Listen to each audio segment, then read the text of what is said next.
欢迎大家又来看我的小视频。那今天呢，我想跟大家分享一下，咱们华人来到了美国，很多人都买了房子，有了自己的小院儿啊，都喜欢种一些花花草草啦啊，尤其是华人更喜欢种菜。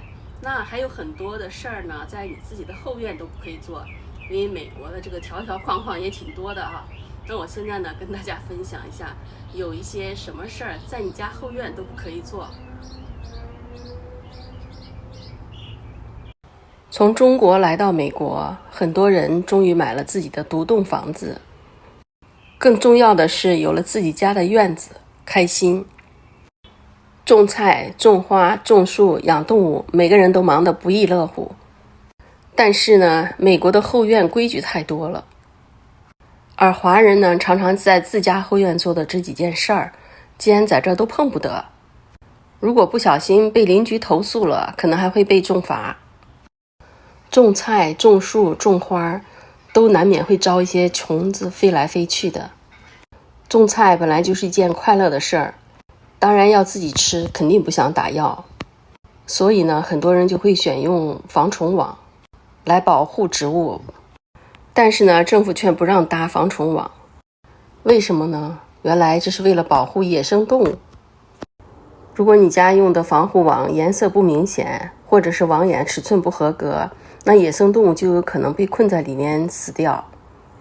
所以呢，我们搭防虫网的时候还一定要注意它的尺寸合格不合格。在美国的后院还真的是不是你想做什么就能做什么的，潜规则太多了。在美国，就算是自家后院，衣服也不是你想晒就能晒的，除非别人看不见。在华人的文化里，晒衣服、晒被子当然是理所当然的了。但是呢，在美国很少有人家院前院后晒衣服、晒被子。自家的后院，除非别人看不见，要不然的话会被邻居非议，甚至会投诉。因为很多人认为晒衣服是贫困区的象征，而且呢会拉低周围人家的房价。当然，大家想从自己窗户往外看的时候是绿树飞鸟，而不是别人家晒的裤衩内衣。那所以说，衣服洗完都是用烘干机直接烘干的，就不需要去晒。华人呢，很喜欢在自家后院养鸡，又能做宠物，又能吃到新鲜的鸡蛋。但是呢，要注意的是，不能养公鸡，也不能虐待它们，因为早上公鸡会打鸣，会影响邻居休息的。而虐待动物就更直接了。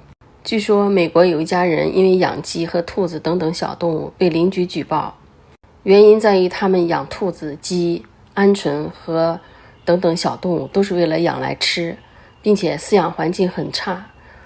邻居有天发现了，就直接上报到动物保护局，最后被罚3年不能养动物。华人晒腊肉也能吓傻一片美国人。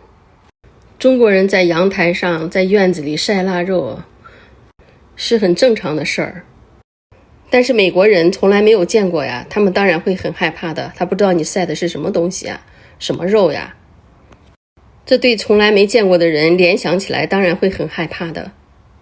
在美国，自家院子里的树也是不可以乱砍的，如果要砍树也要事先经过申请才可以的。如果不经申请就砍树，法律规定根据树木的粗细程度的不同，按照每英寸$250的价格对砍树人进行罚款。很多比较古老的或者有纪念意义的树，它是受法律保护的。而我们在自家后院种树的时候，也要三思而行。为啥？因为有的树长大了，它的根会蔓延得很深，这样会影响地基的。所以呢，种树的时候也要和房屋有足够远的距离。如果院子里有大树的话，买房屋保险都会比较贵，因为大树被刮倒压坏房屋的事情也不少见呀。如果家里面的院子乱七八糟的，有落叶也不扫，这样也会被邻居投诉的。在美国，大家住的都是独立屋、平房，一般都是前院种花花草草，整理得漂漂亮亮的，家家户户都是这样。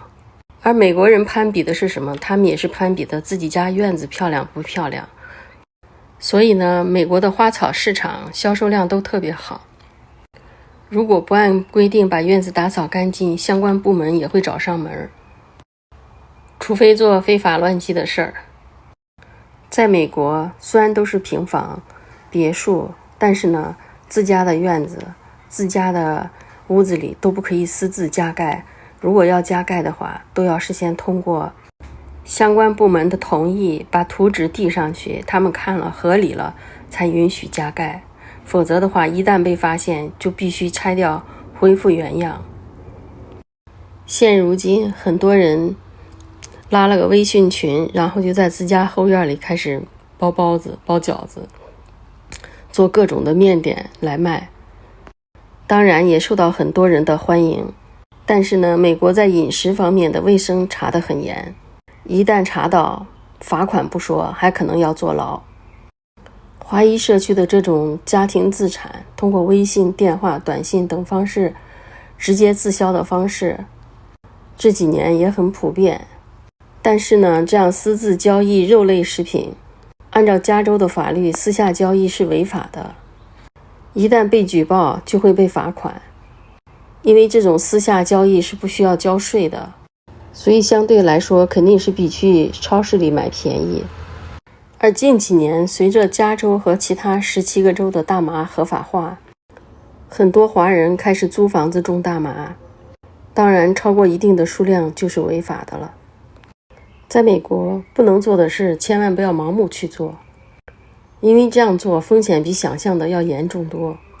自家后院这种私密的场所，很多人理所当然地以为自己可以随心所欲，但其实在美国居住的很多潜规则的华人都不太了解，所以呢也会闹出一些笑话，甚至呢会收到巨额罚单。在美国，自家的后院也是不可以随便烧树叶和杂草的，因为美国的房子都是木头做的。美国就发生了一个人在自家后院烧杂草，结果呢，熊熊大火很快又把后院的篱笆也烧着了，火势一发不可收拾。尽管屋主和邻居马上开动了前院后院的水龙头去喷水，但是呢，在大火面前根本毫无用处。屋主呢，只能眼巴巴地看着大火烧了自己的后院，后悔莫及。不过还好，消防车很快来了，扑灭了大火，还好没有殃及到自己家的邻居，还有自己的屋子。但这都是血的教训呀。不管在哪生活，都能碰到好人和坏人。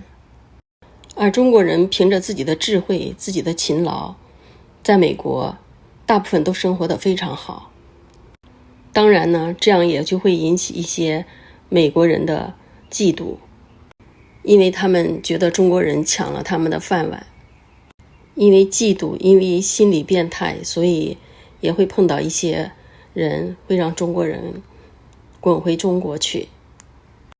今天呢，就跟大家聊到这里，也欢迎大家在评论区里给我留言。感谢大家的收看，也感谢大家的点赞，咱们下期再见，谢谢大家。